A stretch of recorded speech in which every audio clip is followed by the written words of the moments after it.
समितीचा अहवाल प्राप्त झाला असून अहवालीच्या शिफारसीच्या अनुषंगावर शासन स्तरावर उचित निर्णय घेण्याची कारवाई त्या ठिकाणी सुरू आहे. ठीक है. अभी शॉर्ट मध्येच घेतो. एकच थोडासा नाही 93 ला आपण यांना एक या तुमच्याकडे समितीचा अहवाल छापील उत्तर आपल्याला येतो प्राप्त तुम्हाला झालेला एकच आहे. उपप्रश्न विचारता हा येईल. अहवाल प्राप्त होऊनही 1 वर्षाचा कालावधी Please, होऊन direct गेलेला आहे. विचारा. माझा स्पेसिफिक प्रश्न आहे की या सगळ्या अल्पशा मानधनावर काम करणाऱ्या लोकांना शासकीय सेवेमध्ये रेग्युलराईज करण्यासाठी समायोजित करण्यासाठी आपले शासन निर्णय घेणार का आणि त्याचा कालावधी काय? सभापती महोदय, हा अतिशय महत्त्वाचा मुद्दा आहे. एक आरोग्य विभागातले कर्मचारी आणि दुसरे आपले शालेय शिक्षण ह्या समग्र विभागातले कर्मचारी यांना योग्य न्याय मिळाला पाहिजे याच्याकरता स्वतः माननीय मुख्यमंत्री महोदयांनी बैठक घेतलेली आहे. त्या संदर्भात निर्देश देखील गेले आहे. पुढची कारवाई सुरू आहे. लवकरात लवकर याच्यावर उचित निर्णय घेण्यात येईल. सूचना क्रमांक 2 श्री अरुण लाड मंत्री महोदय आले. सभापती महोदय, माझं 93ची एक सूचना अशी आहे की 1942च्या लढ्यातील नाना पटलाच्या आधिपत्य लढलेल्या जी.डी. लाड, नागनाथ यांनी लढवलेल्या लढ्यातील एक सैनिक कैलास कृष्णाशी एकनाथ टकणे वय 85 वर्षे गेले. पण जाण्याच्या आधी कुटुंब मोठं होतं. कुटुंब मोठं असल्यामुळं त्यांच्या कुटुंबात एक थोडं चालबाज होता. त्यानं काय केलं की ते विकलांग ते असताना काय विचारू नका. हे जे उत्तर आहेत तुम्हाला त्यात तुमचं समाधान नाही झालं तर एक उपप्रश्न विचारा. उत्तर दिले. पण तुम्हाला काय वाटते का ते उत्तर मांडू द्या ना. विकलांग असताना दावांना ॲडमिट त्यांनी 1 दिवस केलं, 1 दिवसासाठी ॲडमिट केलं आणि पुन्हा लगेच आणलं, 1 दिवसात मागं आणलं आणि अशा ते डॉक्टर्स खोटं सर्टिफिकेट बाकी सगळी खोटी केली आणि हे असंच पुढं ते रेटायला लागले. माझी म्हणजे मंत्री महोदयांना विनंती अशी आहे, त्यांनी त्यांच्या कुटुंबानं जे जमा केलं ते सगळं आपल्या पुढे आता ऑफिसनं तपासावं आणि त्याला योग्य न्याय मिळेल असं तुम्ही तुमच्या ऑफिस मंत्री महोदय. अशी माहिती आहे. धन्यवाद. अध्यक्ष महोदय, हे जे आपसात पारिवारिक वाद आहे, या वादामध्ये जे काही मृत्यूपत्र झालं आहे, या मृत्यूपत्राला 2 डॉक्युमेंट लागतात. एक डॉक्युमेंट लागतं फिटनेस. जेव्हा मृत्यूपत्र करताना फिटनेस सर्टिफिकेट आहे का डॉक्टरचं, यामध्ये डॉक्टरचं फिटनेस सर्टिफिकेट आहे जे सबमिट केलं आहे मुद्रा जेव्हा मृत्यूपत्र नोंदणी केली तेव्हा. आणि दुसरं सर्टिफिकेट लागतं, ते साक्षीदार लागतात 2 आणि 2 ओळखदार लागतात. तर मृत्यूपत्र केलं तेव्हा साक्षीदारी 2 होते आणि तिथे ओळखदारी 2 होते. आक्षेप एवढाच आहे, मृत्यूपत्र नोंदवताना आक्षेप काय घेतला आहे की फिटनेस सर्टिफिकेट हे बोगस आहे. आता ते तपासलं पण ते बरोबर आहे. दुसरा आक्षेप काय होता, ओळखदार संज्ञा नाही का आणि साक्षीदार संज्ञा नाही का. तर साक्षीदार संज्ञा नाही, ओळखदारामधला एक जो व्यक्ती आहे तो 17 वर्ष 9 महिन्याचा आहे. 3 महिन्यांनी तो म्हणजे अजून पूर्ण संज्ञान व्हायचा. त्यामुळं आमची कारवाई सुरू केली आहे. पण या कुटुंबाची या प्रकरणामध्ये सिव्हिल कोर्टात केस टाकली आहे. म्हणजे हे कुटुंब सिव्हिल कोर्टात गेलं आहे. त्यामुळे सिव्हिल कोर्टात ही केस सुरूच आहे. तरी आपलं जर म्हणणं असेल, आम्ही तपासला आहे, तर एकदा त्या कुटुंबाने जर काही वेगळा अर्ज मला केला की माझी काही सुनावणी घ्या किंवा मला याच्यामध्ये काही आमच्या मुद्रांक अधिकाऱ्याकडनं काही चूक झाली आहे, 3 महिने एक ओळखदार, 3 महिने संज्ञा नाही आहे, एवढा एक आमच्याकडे लॅकुना आहे. त्या आधारावर त्यांनी जर आमच्याकडे काही अर्ज केला तर मी नक्की याच्यामध्ये न्याय देण्याचा प्रयत्न करेन. ठीक आहे. लक्षवेधी क्रमांक 2 चंद्रकांत रघुवंशीजी, सन्मान्य सदस्य. लक्षवेधी क्रमांक 2. मंत्री महोदय. सभापतीमध्ये छापल्याप्रमाणे सभापती महोदय, वितरित केले. अत्यंत मोठी नदी नंदुरबार जिल्ह्यामध्ये तापीसारखी असल्यानंतरही नंदुरबार जिल्ह्यामध्ये सर्व विकास कामं फक्त वाळू अभावी ठप्प पडलेली आहेत. आणि माझी शासनाला विनंती आहे आपल्या माध्यमातून की पूर्वी 0 रॉयल्टी होती. एकीकडे हायकोर्ट सुप्रीम कोर्टाचा निकाल आहे आदरणीय मंत्री महोदय की एकदा रॉयल्टी भरल्यावरती परत रॉयल्टी घेता येत नाही असा सुप्रीम कोर्टाचा निकाल असताना सुद्धा आम्ही 0 रॉयल्टीच्या माध्यमातून महाराष्ट्र सरकार परवानगी देत होती.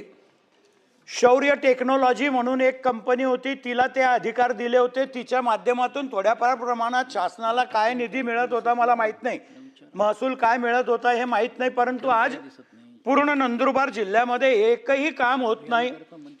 म्हणजे प्रधानमंत्री आवास योजनेची घरकुलं बंद आहेत, संभाजी महाराजांच्या स्मारकाचं काम बंद आहे, भगवान बिरसा मुंडाच्या स्मारकाचं काम बंद आहे. विचारलं तर रेतू येत नाही, आणि रेतू येत नाही. आज 12 किलोमीटरवर गुजरात आहे.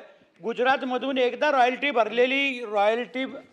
भरलेली गाडी आमच्या नंदुरबार जिल्ह्यापुरती तरी यायला आपण परवानगी देणार आहात का?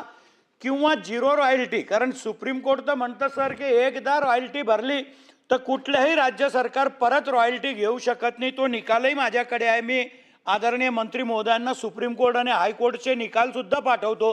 तर माझी विनंती आहे की नंदुरबार जिल्ह्याला आज या कठीण परिस्थितीतून आपण सोडवणार आहात का? आणि गुजरातची वाळू नंदुरबार जिल्ह्यामध्ये किंवा राज्यामध्ये येण्याची परवानगी देणार आहेत? सभापती महोदय, यामध्ये जे खरा इश्यू आहे, आपल्या जे नंदुरबार जिल्ह्यामध्ये जी वाळू आत्ता आहे, जी यावर्षी होती, त्याकरता शासनाने लिलाव केले. या ठिकाणी आमच्या ACS विकास खारगे आणि आमच्या पर्यावरण सचिव जयश्री भोज यांनी खूप मेहनत केली यावेळी. या दोघांनी वेळेत लिलाव केले. पर्यावरण विभागाची मंजुरी असल्याशिवाय आपण महसूल खातं लिलाव करू शकत नाही. पण यावर्षी जे पर्यावरण विभागाने जे काम केलं ते अतुलनीय काम केलं. आमच्या संपूर्ण SCS टीमने इतकं उत्कृष्ट काम केलं की वेळेत आम्ही सर्व लिलाव केले. या ठिकाणी माननीय सदस्यांना मी एवढं सांगू इच्छितो की नंदुरबार जिल्ह्यात वेळेवर लिलाव केले. 8 वाळूघाट त्या ठिकाणी गेले, पण वाळूच उचलली नाही, जिल्ह्यातली वाळू. तर जिल्ह्यात वाळू असताना गुजरातवरनं वाळू आणायला परवानगी देणे, असा एक 0 रॉयल्टी द्यावी असा एक विषय आला होता. मी असा निर्णय घेतला होता की जोपर्यंत जिल्ह्यातली वाळू पूर्ण संपत नाही तोपर्यंत इतर राज्यातली वाळू अलाव करायची नाही. 0 रॉयल्टी देण्याचा अधिकार शासनाला आहे, तो आजही देऊ शकतो. पण आपल्या जिल्ह्यातली वाळू सोडून इतर राज्यातली वाळू आणायची, म्हणजे इकडे त्यांना वाळू काढायची नाही, इकडे सरकारचे पैसे भरायचे नाही, आणि तिकडून वाळू कशा पद्धतीने आणायची त्यांनाहीच माहिती आहे. त्यामुळे मला असं या ठिकाणी असं वाटतं की नंदुरबार जिल्ह्यामध्ये वाळू काढण्याकरता जो थोडा एक अडचण काय आहे की तिथली जी नदी आहे त्या नदीला पाणी 365 दिवस असतं, आणि त्यामुळे वाळूचा लिलाव होणे तिथली वाळू काढता येत नाही. त्यामुळं तिथे जसं आपल्या पर्यावरण सचिवांनी आणि आमच्या ACSने आणि आमच्या तिकडल्या डिव्हिजनल कमिशनर कोकणनी जी वाळू पॉलिसी केली आहे कोकणाकरता, ती कोकणामध्ये आपल्याला पाणडुब्या लावाव्या लागतात, तिकडे मग सक्शन पंप लावावे लागतात, त्यातनं वाळू येतात आणि मग त्याला आपण अलाव करतो. तर मला वाटतं काही नंदुरबार जिल्ह्याकरता एक स्पेसिफिक जी नदी 24 तास 365 दिवस वाहत असल्यामुळं वाळू असूनही वाळू काढता येत नाही, याकरता सक्शन पंप अलाव करून काही सक्शन पंप अलाव करायला लागतील, कारण तिथे वाळू आहे. पण मला वाटतं याच्याकरता आपण यावर्षी विचार करतो आहे, तो आपण करू. दुसरा, आपण 0 रॉयल्टीबद्दल निर्णय घेता येईल, मी नाही म्हणणार नाही. पण आता 9 जूनपर्यंत आपल्याला परवानगी होती वाळू काढण्याची, पण इतर राज्यात वाळू असेल तिथल्या जिल्हाधिकाऱ्यांनी, म्हणजे इतर राज्यातल्या जिल्हाधिकाऱ्यांनी आमच्या जिल्हाधिकाऱ्याला जर प्रस्ताव पाठवला की गुजरातच्या या जिल्ह्यामध्ये एवढी वाळू आहे, गव्हर्नमेंट टू ती गव्हर्नमेंट उपलब्ध आहे, आमच्या नंदुरबार जिल्हाधिकाऱ्याकडे प्रस्ताव आला, त्या जिल्हाधिकाऱ्याकडे उपलब्ध असेल आणि आमचे जिल्हाधिकारी घ्यायला तयार आहेत आमचे जिल्हाधिकारी, तर ही वाळू मात्र 0 रॉयल्टी देऊन घेता येईल. पण यामध्ये 2 अटी आहे. दिवसानेच त्यांना ती वाळू आणावी लागेल, रात्रभर त्या ठिकाणी वाहतूक करता येणार नाही. दुसरं, 0 रॉयल्टी देताना सरकार विचार करताय तिकडं रॉयल्टी घेतात, म्हणजे त्या राज्याला रॉयल्टी मिळतं, आपल्याला काहीच मिळत नाही. तर आपण हा विचार करतोय या ठिकाणी आपल्या रघुवंशीजी की काही आपल्याला प्रतिब्रास काही शेवटी आपले मायनिंगचे आपले रस्ते खराब होतात, आपले त्या ठिकाणी 20-20 टन 30-30 टन वाहतूक असल्यामुळं आपले रस्ते उद्ध्वस्त होतात, ग्रामीण भागातले रस्ते उद्ध्वस्त होतात, त्याला MDFमध्ये बांधावे लागतात. MDF फंडच आपल्याकडे राहत नाही मग, आणि त्यामुळे नंदुरबार जिल्ह्याला MDF फंडही मिळाला पाहिजे. त्यामुळं काही त्या ठिकाणी ट्रान्झिट चार्ज आहे किंवा काहीतरी चार्ज थोडासा आपल्या भागामध्ये त्या आपल्या राज्यालाही थोडं या ठिकाणी काहीतरी, मला माहीत आहे सुप्रीम कोर्टाने त्याला रॉयल्टी अलाव केली नाही आहे, पुन्हा डबल रॉयल्टी करतात. गुजरात राज्य रॉयल्टी घेतील, महाराष्ट्रामध्ये वाळू विकल्या जातील, महाराष्ट्र रॉयल्टी घेऊ शकत नाही कारण गुजरातमध्ये रॉयल्टी भरली आहे. त्यामुळे गुजरातला रॉयल्टी मिळतं, महाराष्ट्राला काहीच मिळत नाही. पण महाराष्ट्राला वाळू मिळणार आहे, बांधकाम सुरळीत चालू होणार आहे. बांधकामाला त्या ठिकाणी या ठिकाणी थांबवता येणार नाही, कारण बांधकाम थांबलं तर सारंच थांबेल. त्यामुळे प्रधानमंत्री आवास योजनेचे घरं असतील, सर्वच घरांना किंवा व्यावसायिकांना वाळू उपलब्ध करून देणे ही शासनाची जबाबदारीच आहे. ती जबाबदारी मी पार पाडू. फक्त याच्यामध्ये आम्हाला आता वेगळा शासन निर्णय करावा लागेल. झिरो रॉयल्टी करता तो लवकरात लवकर आम्ही निर्णय करतो, अधिवेशन संपण्यापूर्वीच करतो. झिरो रॉयल्टीबद्दल काय धोरण असलं पाहिजे आणि कोकणातली जे आपल्या पर्यावरण सचिवांनी आणि आमच्या ACSनी जी आता आपण पॉलिसी केली आहे, ज्यामध्ये कोकणामध्ये आपण सक्शन पंप अलाऊ केलेले आहेत वाळू काढण्याकरता, तेवढ्या क्वांटिटी जी पर्यावरण विभागाने आपल्याला मान्यता दिली आहे तेवढ्या वाळू करता आपण सक्शन पंप लावून त्या ठिकाणी वाळू काढण्याचाही प्रस्ताव पुढच्या वेळी जाणू, म्हणजे नंदुरबार जिल्ह्यात वाळू जी आहे ती त्या ठिकाणी उचल होईल असं मला वाटतं. मी पर्यावरण सचिवांचे या ठिकाणी अभिनंदन करतो. त्यांनी मागच्या वर्षी उत्कृष्ट काम केलं. आमचे 90% जे त्या ठिकाणी रेती घाट आहे ते लिलावी निघाले आणि आमच्या टीमने चांगलं काम केलं. यावर्षी मात्र मागच्या वर्षी जी वाळू पॉलिसी आपण आणलेली आहे त्यानुसार आत्तापासून आम्ही काम चालू करतो आहे आणि ऑक्टोबरपासून नोव्हेंबरपासून या राज्याला पूर्ण वाळू मिळेल याची आम्ही काळजी घेऊ. मधले 3 महिने पावसाळ्याचे आम्हाला अलाऊ नसतं NGTच्या गाईडलाईनप्रमाणे. तेवढा काळ सोडला तर पुढच्या काळाची तयारी आम्ही करतोय. बोला स्पेसिफिक विचारा, एवढं सविस्तर मंत्री महोदय. सर स्पेसिफिकच बोलतोय. सर आपल्यालाही माहिती आहे की तापीमध्ये भरपूर रेतू आहे, वाळू आहे, परंतु सेक्शन पंप आपण लावायची परवानगी देत नाही. गुजरात राज्यामध्ये 12ही महिने पाणी आहे, पण त्या शासनाने परवानगी दिलेली आहे पूर्वीपासून, म्हणून गुजरातमध्ये रेतू निघते. आमच्या प्रशासनाने जरी पहिले टेंडर काढून दिले तरी एक ब्रास रेतू निघणार नव्हती हे आपल्याला माहिती होतं आणि म्हणून आपण पॉलिसी करणार, आम्ही नंदुरबार जिल्ह्याला परवानगी देणार. तोपर्यंत या झिरो रॉयल्टीला जर सुरुवात केली, रॉयल्टी काय घ्यायची हा शासनाचा विषय, आमचा विषय नाही. तुम्हाला काय रॉयल्टी घ्यायची असेल ती घ्या, फक्त रात्रीच्या 9 वाजेपर्यंतच वाहतुकीला परवानगी द्या तरी आम्हाला चालेल, 8 वाजेपर्यंत द्या, पण कमीत कमी आज जिल्ह्यामध्ये सर्वच विकासाची कामं थांबली आहेत आणि या वाळूच्या भरोसे जिल्हा अधिकारीची बी वाळूची गाडी धरतात. एखाद्या वेळेला जर नजर दिसली आल्या त्यांना तर तहसीलदार बी तेच काम करतात, प्रत्येकाला तेच काम आहे. त्याच्यापेक्षा इतर जिल्ह्यामध्ये महत्त्वाची कामं भरपूर आहे. तर माझं विनंतीच आपल्याला अशी आहे की आपण सेक्शन पंप लावून नंदुरबार जिल्ह्याला जेव्हा परवानगी देणार त्या गोष्टीला साहेब 2-3 महिने तरी लागतील. तोपर्यंत सगळाच जिल्हा पूर्ण ठप्प आहे. तर गुजरातच्या रेतूला काय करायचं काय नाही. आता आपल्या कलेक्टरने सुद्धा गुजरातच्या तापी आमचा जिल्हा आहे शेजारचा, त्या तापी जिल्ह्याच्या कलेक्टरला जर एक फोन लावला तरी ते NOC पाठवू शकतात किंवा आपल्याला पत्र देऊ शकतात. हे प्रशासनाचा अंतर्गत विषय आहे, फक्त लोकांची सोय होऊन जाईल. तर आत्ता तात्पुरती तरी का होईना पण आपण झिरो रॉयल्टी ताबडतोब चालू करण्याच्या सूचना देणार का?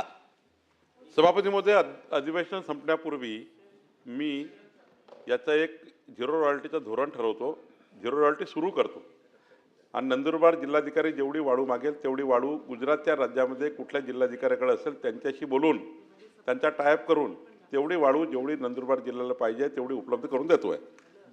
ठीक आहे मंत्री महोदय. प्रणयजी एकच फक्त विचारा, कारण तुमची 4थी लक्षवेधी आहे.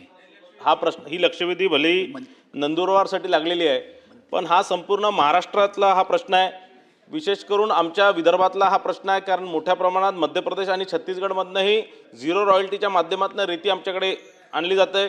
ती महसूल मंत्री साहेबांनी ती बंद केलेली आहे. पण आता 10 जूनपासून हे सगळे रेती उत्खनन महाराष्ट्रामध्ये बंद करण्यात आलेलं आहे, भंडारा गोंदियामध्ये बंद करण्यात आलेलं आहे. तर ज्या प्रकारे तुम्ही झिरो रॉयल्टीचं धोरण हे नंदुरबारसाठी आणणार, त्याच प्रकारे गोंदिया भंडारासाठी नागपूरसाठी आपण हे आणणार काय? आणि यामध्ये शासनाला हा अधिकार आहे का की एखाद्या राज्यातनं दुसऱ्या राज्यातनं येणारा कोणताही माल, तो धान्य असणार, कडधान्य असणार किंवा तेल असणार किंवा रेती असणार, हे थांबवण्याचा अधिकार राज्य शासनाला आहे का?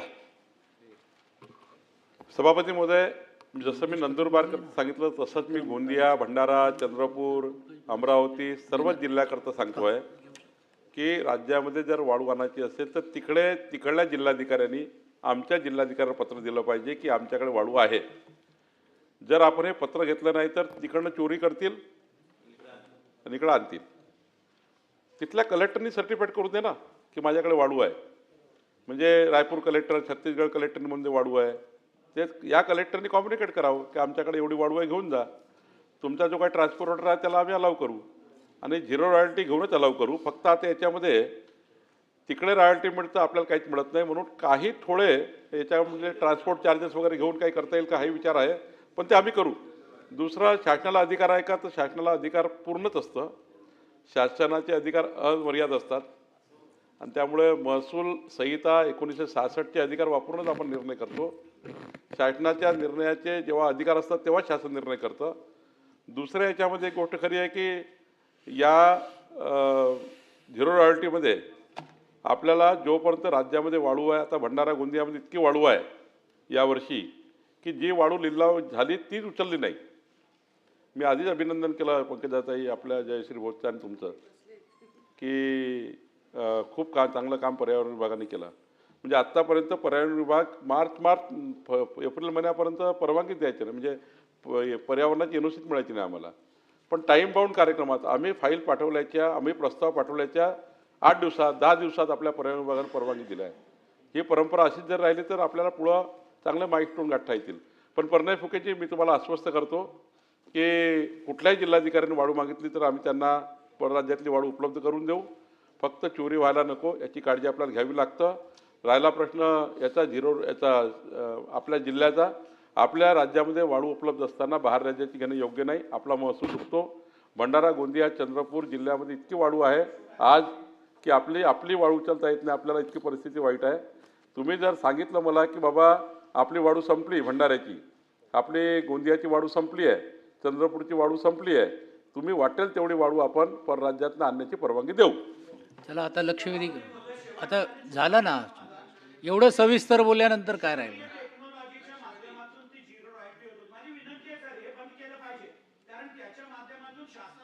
नव्हतं, उलट त्यांच्याकडनं कुपन घेऊन लोक रस्त्यामध्ये ट्रक दिसली तिला कंपल्सरी द्यायची रॉयल्टी.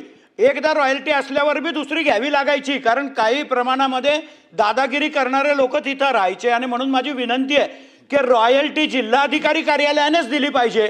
जिल्हाधिकारी कार्यालयाने काय घ्यायचं ते घ्यावं आणि ही मध्यस्थी जी एजन्सी ठीक आहे, आहे short. ती एजन्सी काढून टाकावी अशी माझी विनंती आहे. आपण मंत्री महोदय. टाळणार का? मंत्री महोदय, याच्यामध्ये आत्ता शौर्या जी एजन्सी होती मागच्या सरकारच्या काळात, ती एजन्सीचा वेळ संपला आहे. आता आपण इंटिग्रेटेड पूर्ण प्लॅन तयार केला. ऑनलाईन संपूर्ण मॉनिटरिंग करणे, येणाऱ्या प्रत्येक वाळूच्या ट्रकची मॉनिटरिंग करणे, त्यांचं पूर्ण कंप्लीट सुपरविजन करणे, याकरता नवीन आपण त्या ठिकाणी रेलटेल कंपनीची आता नियुक्ती झालेली आहे. आणि कोकण कमिशनरच्या अंडरमध्ये राज्याचा पूर्ण सॉफ्टवेअर कोकण कमिशनर ऑफिसमध्ये राहणार आहे. कोकण कमिशनर ऑफिसमध्ये आता मागच्या शौर्यामध्ये काय होतं चंद्रकांतजी, की शौर्या कंपनीचं सॉफ्टवेअर, त्यांचं जे संपूर्ण डेटा ते पुण्याला एका छोट्याशा रूममध्ये घेऊन बसायचे आणि तिथनं बऱ्यापैकी वेगळं झालं. आता तेच काही याच्यात जाऊ नाही, नंतर मी सांगेल. पण आत्ता राज्य सरकारने कोकण कमिशनरच्या अंडरमध्ये एक मोठं वॉर रूम तयार केलेलं आहे. रेलटेल कंपनी केंद्र सरकारची कंपनी आहे. रेलटेल कंपनी केंद्र सरकारची आहे. त्या कंपनीचे कॉन्ट्रॅक्ट घेतलेला आहे. ती कंपनी आता संपूर्ण डेटा सेंटर हे कोकण कमिशनरेटच्या अंडरमध्ये कोकण कमिशनर ऑफिसमध्ये टाकणार आहे. राज्यभराचं संपूर्ण वाळूचं गौण खनिजाचं नियंत्रण या कंपनीच्या माध्यमातून कोकण कमिशनर नोडल ऑफिसर आहे राज्याचे, त्यांना जबाबदारी दिली आहे. एकही ट्रक वाळूचा किंवा एकही ट्रक गौण खनिजाचा अवैधपणे या राज्यामध्ये चालणार नाही याकरता व्यवस्थित यंत्रणा तयार केलेली आहे. राहिला प्रश्न झिरो रॉयल्टी देण्याचा, झिरो रॉयल्टी आपण कलेक्टर नंदुरबारकडूनच देऊ. लक्षवेधी क्रमांक 1 विक्रम काळे. सभापती महोदय, लक्षवेधी क्रमांक आपल्याला एक. एकच सन्मान्य सदस्य आणि मंत्री महोदयांना महोदय, विनंती आहे की वितरित केल्याप्रमाणे. 260 चा प्रस्ताव आपल्याला